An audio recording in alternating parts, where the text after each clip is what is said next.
You know, this is a shameless bloodlust, I would say, that made him hold on for 648 days.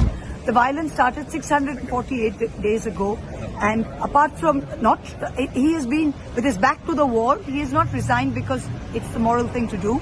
He has not resigned because he felt that, given the situation in Manipur, he had no standing to hold on. He has resigned simply because he didn't want to face the humiliation of a no-confidence motion, which was bound to succeed.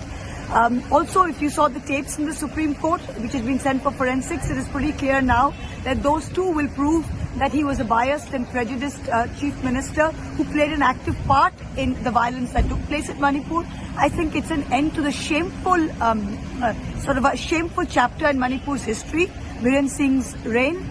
And I hope that the Prime Minister, if he finds time from France and America, will make a trip to Manipur, and that the BJP will do what is required to give this state a proper status as an integral part of the Union of India, and the Manipuri people their due right and their right to live as upright free citizens of India.